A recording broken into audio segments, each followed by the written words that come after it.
I really like the way this play looks because they're penetrating. I can show you another play where penetration gets them too far outfield and gets them maybe out of their gaps, and you end up screwing over their linebacker. So I'm going to start with this because everybody has asked me the same question with Quay Walker in the linebacker position. I'm going to show you a bunch of plays that Quay needs to improve on. Having said that, with Anthony Richardson running the RPO stuff, with the physicality, all the stuff we showed you in the preview show, it's the Anthony Richardson show. Jonathan Taylor obviously was going to be a part of that, a much bigger part of that than he was in week one. With some of the stuff that's happening up front, it makes it difficult for Quay to do his job at a high level. That's not to excuse Quay, but it is difficult to do your job at a high level when people leave you exposed. And that is the job of the defensive tackle is not just to make the play for yourself, but is to make sure that the guy behind you can make the play. And that did not always happen. So let's check this out. Setting the tone early with my opinion, two of our best guys. I don't know where 52's been. You know, he doesn't show up on this tape very often. Okay, now sometimes that happens, right? We're all learning. We're all learning. But you see 91 here coming in, penetrating at the point of attack. Obviously, you got Kenny smashing this thing down. And this is a way to start a football game where the running back's got to stop behind the line of scrimmage. Now, that doesn't mean he doesn't find success later on doing the same thing, but this is what you love about this kind of attacking style defense. Quay came in, made the tackle like he's supposed to. Okay. Now, hammer, meat, nail, man. My favorite guy, Isaiah McDuffie. Why do I love Isaiah McDuffie as a football player? Because when he gets the chance to get a shot, he takes the shot and just knocks the guy out. Okay? That's how you play ball. Now, here's what I'm talking about, exposing your linebackers. Let's go back. Okay. Wyatt, double team gets moved off the ball. Now they're pulling guard, so backside, they're just running power, guys. This is we run the same play. We used to run it back in the day. Kenny is trying to penetrate. He gets blocked so far into the A gap. Now, Quay Walker, what is he supposed to do here? He's not going to play underneath in the backside A in a gap scheme like that because your defensive tackle is supposed to be holding that spot. So if they cut behind the double because your defensive tackle's gone, like Quay's not going to sit back there and make the backside cut. Now, if he thinks he can make the play and he senses it, some guys will do that. But generally speaking, when you're running that double team, if I go back, you're running the double team to Quay here if you're the guard and the tackle. So if he cuts underneath, man, he's just going to get wiped out, right? So going over the top's how you play this. McDuffie takes on the first guy. We got Gary. McDuffie takes on, and then we got to clean up the trash with your backside linebacker. So you're exposing, put him in a bad spot here. Now, when's he at his best? My opinion, when we send him on run dogs. Okay, so in this one, pressure equals picks. We talked about that since Chris Hovan said it in Minnesota years ago. Pressure equals picks. You send Quay on a stunt. I did running a cross dog with Isaiah as well. And you get the quarterback to not plant his feet, throw off his back foot. We end up getting one here. Okay, second one of the year. Fantastic job. Fantastic job. Now, this is what we got to stop with Quay. There's a couple of things going on here. This is the same play we just saw with the double pull backside, right? So Lucas Van Ness has no idea where the ball is. He's just, I'm doing my job, boss. Like, I need to go. I'm not even looking at the ball. I'm looking at the guys. Why is that guy leaving? Okay, I got to figure something out, right? I want to chase to make the play. He ends up making the play on this play later when he doesn't, when Richard doesn't hand off, and it's a big celebration. But this is the problem, okay? Now, Quay has to read all this stuff, so he gets out leveraged. That's fine. That's going to happen in these plays. This is unacceptable. It has to improve. You cannot tackle the guy up over the helmet. You did this last week. And you kind of horse collared the guy down. Didn't really say anything because you ended up getting the guy down, but it's not a great technique. Now it costs you. Costs you an extra 5 or 6 yards. Okay, and it's a missed tackle. Something you just don't need as a middle linebacker. If you have the chance to make an open field play and the guy's not missing, you cannot go high and fall over the top of him. Here we go.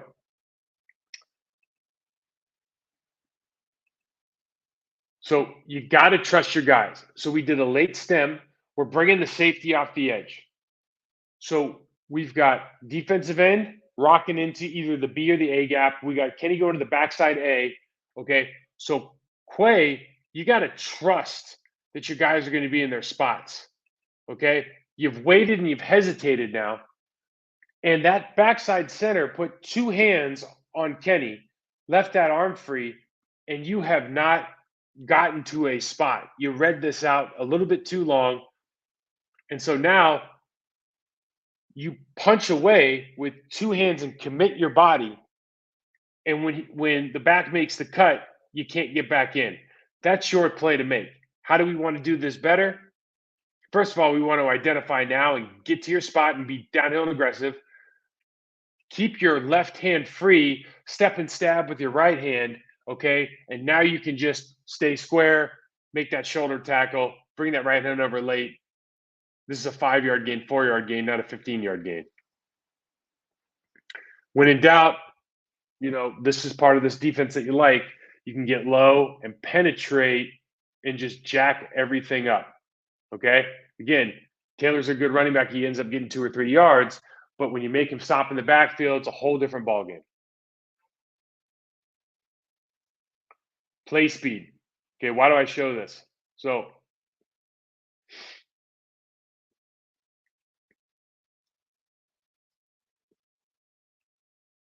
we know what everybody's doing. We got 2 crashers, guys going upfield. So you have to have your outside lane. Now, to be fair, we talked about it last week. They put McDuffie in this position out in the slot. Now they put Quay. Maybe they switched and thought this is a better idea from a personnel standpoint. I think this would be the way I would do it. But this is kind of the worst position I think for 7 to be in. And here's why: you're really in no man's land. Like, they want you to play the run, but you're 5 yards off the football and you're hipped off the defensive end. Okay, who's standing 3-4 yards off the right tackle, right? You're supposed to be able to be the zone coverage in the slot defender, okay? But the slot can actually dig you out right now, and you still are giving up leverage to the outside.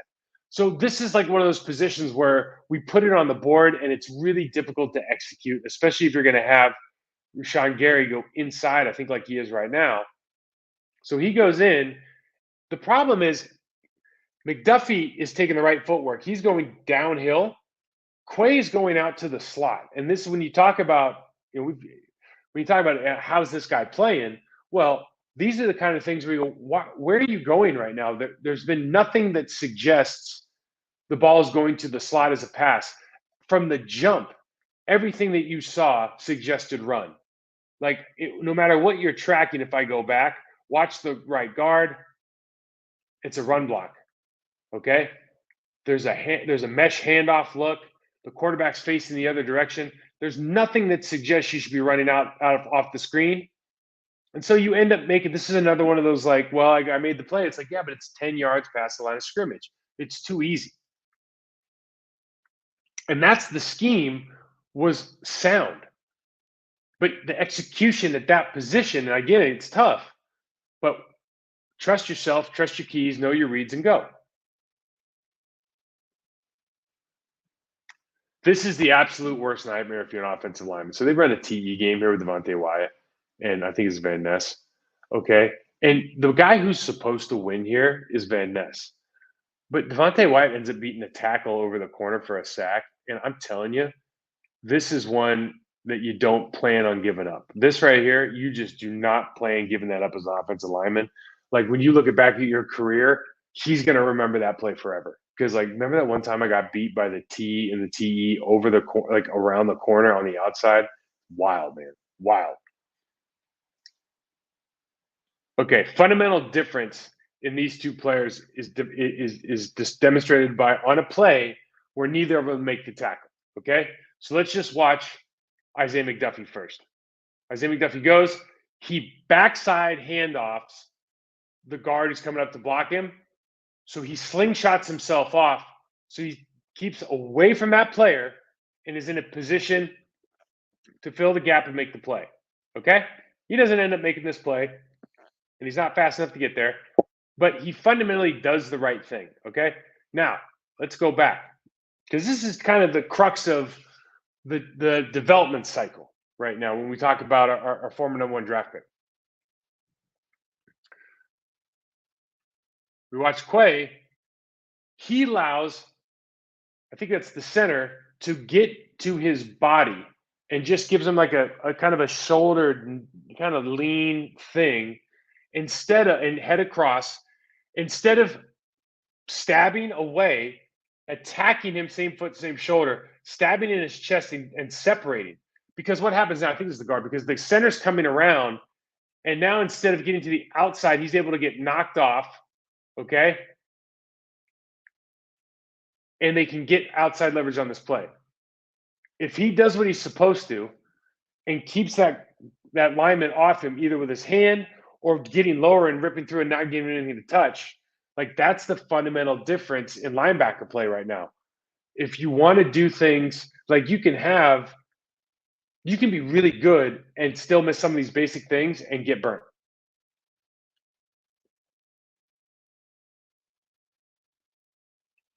So run fit basics here, okay? Run fit basics. Why do I say run fits? Okay, that just means who has what gap, okay? These are the gaps to this side. You're going to see Nixon comes in. He's going to take the B gap. We got A gap with Kenny. We got backside B with, is that Carl? We got Rashawn on the outside. And so Quay's got backside A gap.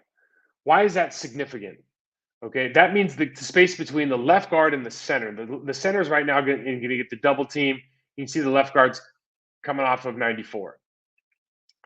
So he in good position. Now he goes back into the B gap. So now you have two people in the B gap. This is just basic high school run fits. You're playing backdoor B gap when you're the A gap defender. Okay. There's no reason that you did it. You just did it. Now, I don't know. Maybe he was told to do it. I don't think so. But this is the problem because there's nobody to make the tackle if you're not involved in the game. I just wanted to show this. So it was a great screen actually by the Colts. This is winning football by Wilson, man. It is big time play here. Now I think McDuffie almost gets this ball out of, before it goes out of bounds, but man, it was a good play by him. And then I think the second one's the same. So great read. So they're running the go, and then they're just running a little dig out on the outside here. So what they're trying to do is get him to clear, and he just reads eyes, sticks with the nod go, and ends up making the play here. And you can just see Richardson's eyes never really changes, keeps his eyes on. So you can just imagine Wilson goes ahead and reads eyes, just makes a fantastic play on the football. And, the Packers end up getting enough out of this to win the football, what turned out being kind of an ugly football game, but it's a win, man. And when you're playing your backup quarterback, a win is a win.